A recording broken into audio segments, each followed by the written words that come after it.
I never imagined love could feel like safety, like home. That's what it was with him. Warm glances in crowded hallways, whispered jokes during class, and a hand that always found mine when I needed it most. He wasn't just my boyfriend. He was my anchor in a world that often felt unstable. He transferred to our school at the start of the year, tall, composed, with a presence that seemed too mature for our age. People noticed him instantly, the new guy who spoke little but listened deeply.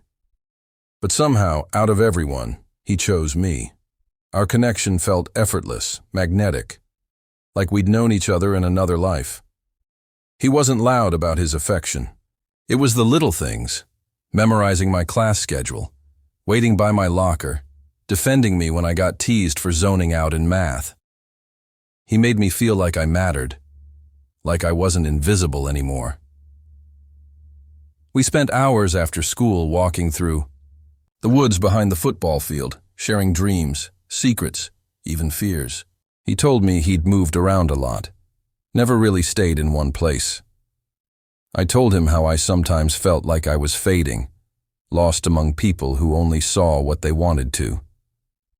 He saw all of me, or so I thought. As our relationship deepened, so did something else, a dark cloud forming in the backdrop of our small town. One by one, students started disappearing, no warning, no signs. Posters lined the school walls. Morning announcements turned somber. There was an unease in the air, one we all tried to ignore. He hated when I brought it up. "Let it go," he'd whisper. "This place is crawling with rumors."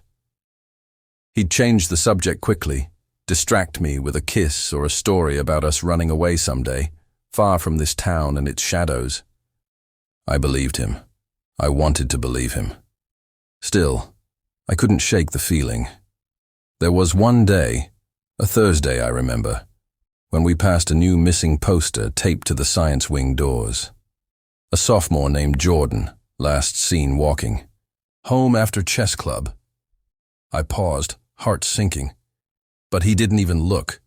In fact, he tugged my hand harder, pulling me away. "Don't stare at that stuff," he said sharply. "It'll mess with your head." I laughed it off then, brushing aside the tone I'd never heard from him before. But that night, I couldn't sleep.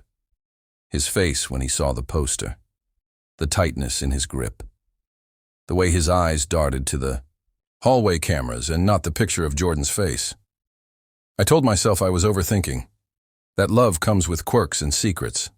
But in my heart, a question had been planted, and it was growing roots. Something changed after that Thursday. He still held my hand in the halls, still laughed at my jokes, still kissed me like I was the only person in the world who mattered. But there was a tension in his smile now, a flicker in his eyes when he thought I wasn't looking. He seemed distracted and distant. At first, I told myself he was stressed. Everyone was. The town was on edge. Another student had gone missing, Ava, a senior in the drama club. One minute she was rehearsing lines backstage. The next, she was gone. No trace. No goodbye. He acted like none of it mattered. "People disappear all the time," he said one afternoon while we sat under the bleachers. "Some don't want to be found." It struck me as cold, but I laughed it off again, the way I always did when he said things that didn't fit the boy I thought I loved. I reminded myself that people say strange things when they're scared. I reminded myself that I knew him better than anyone. Still, I started paying closer attention.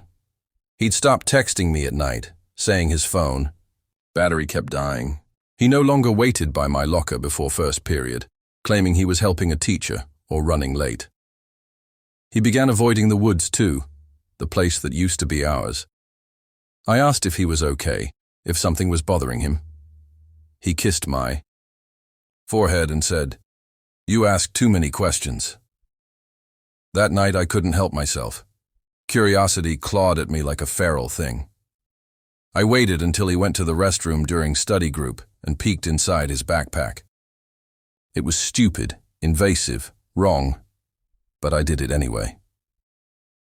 Inside, I found a small black notebook, unmarked. I flipped it open. Pages and pages of names, dates, and symbols. Some crossed out, some circled. A few had stars beside them. My stomach turned when I saw the names: Ava, Jordan, Michael, another missing kid from last semester, each with a corresponding date. A few were labeled confirmed. I shut the notebook with trembling hands, just as he returned. He looked at me and tilted his head. "Everything okay?" "Yeah," I lied, stuffing my panic deep into my chest. Later, that week, a classmate I barely knew stopped me outside the cafeteria. Her voice was low, urgent. "You're close with him, right? Just be careful. People aren't always who they pretend to be." I wanted to ask what she meant, but she vanished into the crowd before I could. That night, I lay in bed holding my phone, staring at our texts. My screen lit up with a message from him. "Sweet dreams. I'll always keep you safe." But now I wasn't sure if that was a promise or a warning. The fear wouldn't leave me. By the end of that week, I couldn't sleep without hearing the echo of my own thoughts. His voice, once my comfort, now played in my head like a warning siren. I needed answers. Not theories, not suspicions. Truth. So I followed him. On Friday night, he told me he was visiting his cousin in the next town over. But I watched from behind a vending machine as he exited the school library just after sunset. Hoodie pulled low, backpack slung carelessly over one shoulder. He wasn't heading toward the bus stop. He was moving in the opposite direction, fast, deliberate. I trailed him quietly, keeping distance. He didn't look back once. He led me down a path behind the track field, one that curved toward the edge of town, toward the old maintenance warehouse no one used anymore. The building stood crooked, with rusted doors and shattered windows boarded over. I watched him slip through a loose panel near the back. I waited 2 minutes before following. Inside, it was dark, but moonlight cut through cracks in the roof. Enough for me to see stacks of dusty boxes, broken desks, and something worse. A door lit by a battery-powered lantern, barely ajar. Voices drifted from beyond it. His voice, and someone else's. "We can't keep doing this," he said. "It's getting too close." "You knew what you signed up for," the other voice growled. "You're in this as deep as the rest of us, unless you want to end up like the others." My breath hitched. I leaned closer, my heartbeat loud enough to betray me. The words blurred, but the tone was unmistakable. Fear, guilt, and something even darker. Complicity. A soft sound came from the shadows behind me. A muffled cry. I turned, every nerve on fire. At the far corner of the warehouse, barely visible in the gloom, was a makeshift room. Plywood walls, a heavy chain looped through a handle. I stepped closer, ignoring the shaking in my legs. Behind that door, someone was there. But before I could reach it, a floorboard creaked beneath my foot. Silence, then footsteps. I ran. I didn't look back. Through the broken panel, across the field, down the road until I reached my street. My lungs burned, my vision blurred, but I knew one thing with terrifying clarity. He wasn't just involved, he was helping them. And I had seen too much. In my room, I locked the door, grabbed my phone, and played the voice recording I'd captured by accident when I'd pressed record in my pocket. The sound was grainy but clear. His voice, his fear, his knowledge. I had proof. But I also had a heart that still beat for him. A heart begging me to pretend I never followed him, never heard anything, never saw that notebook. Because if I admitted the truth, I had to accept that the boy I loved was the monster they were all searching for. The next morning, I stared at my reflection, searching for the version of myself from just a few weeks ago. the one who believed in him completely. But that person was gone, replaced by someone holding a secret too heavy to carry, and a recording that could tear everything apart. I didn't go to school. I couldn't face him, not with what I knew. Instead, I went to the police station, fingers clenched tight around my phone.